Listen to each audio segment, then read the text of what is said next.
இதெல்லாம் சேர்த்து கழிச்ச போக எனக்கு 10 ரூபா 15 ரூபா தான் நிற்கும். அவ்வளோதான். காசு இவ்வளோ தாங்கன்னா கொடுக்க மாட்டாங்க. அவங்களுக்கு தெரியும் வண்டி இருக்குன்னு தெரியும். ஓட்டுநர்களை கை கொடுக்கும். எங்களுக்கு கவர்மெண்ட் ஏதாவது ஒன்று செஞ்சீங்கன்னா நல்லா இருக்கும் அப்படின்னு நான் எத்தனை மணியாக இருந்தாலும் ஆஃபர் போவோம். பெட்ரோல் டீசல்லாம் கொஞ்சம் கம்மி பண்ணாங்க. ரொம்ப சந்தோஷமா. திருநெல்வேலி மாவட்டம் விக்ரமசிங்கபுரம் சந்தனமாரியம்மன் ஸ்டாண்ட்ல இருக்கோம். ஒரு காலத்தில் வண்டிகளை மாடுகளும் குதிரைகளும் இழுத்து சென்றனர்.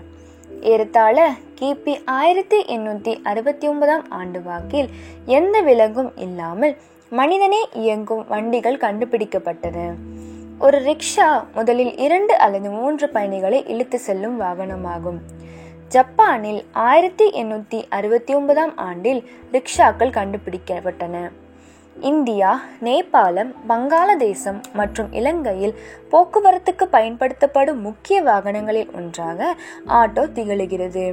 ஹலோ ஃப்ரெண்ட்ஸ், இப்போ நம்ம என்ன பற்றி பார்க்க போகிறோம்னா திருநெல்வேலி மாவட்டத்தில் ஆட்டோ ஓட்டுறாங்களா அவங்களோட லைஃப்பை பற்றி பார்க்க போகிறோம். இப்போ அவங்களோட தினசரி வாழ்க்கையில் நடக்கக்கூடிய விஷயத்த எல்லாமே நேரடியாக போய் நம்ம ஆட்டோக்காரங்க அவங்ககிட்ட வந்து கேட்க போகிறோம்.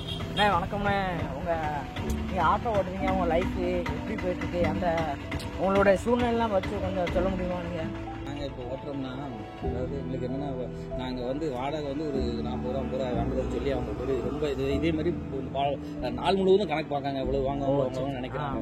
ஆனால் எங்களுக்கு வருஷத்துக்கு ஒரு எஃப்சி கட்டணும் எவ்வளோ ரிஸ்க் அப்படிங்கிறது எனக்கு தெரியாது. ஏன்னா இன்சூரன்ஸே எங்களுக்கு அவ்வளோ அமௌண்ட் வருது.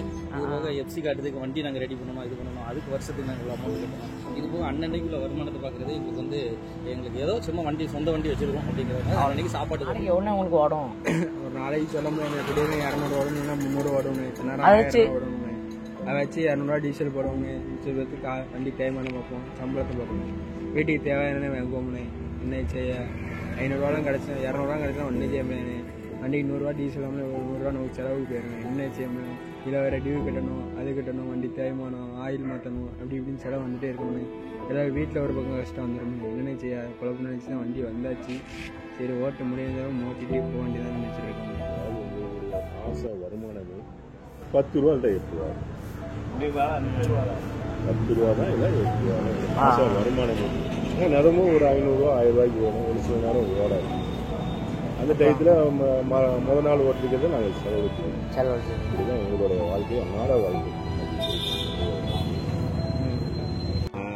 எங்கள் குழந்தை குட்டிகளுக்குன்னு ஒன்றும் வெளியில இருந்து எதுவும் வராது. நாங்கள் உழைச்சா அன்றாட காட்சிகள் நாங்கள் உழைச்சாதான் அது இன்னைக்கு எவ்வளோ ஓடிட்டோ அதுதான் வருமானம். ஆமாம் ஆமாம்.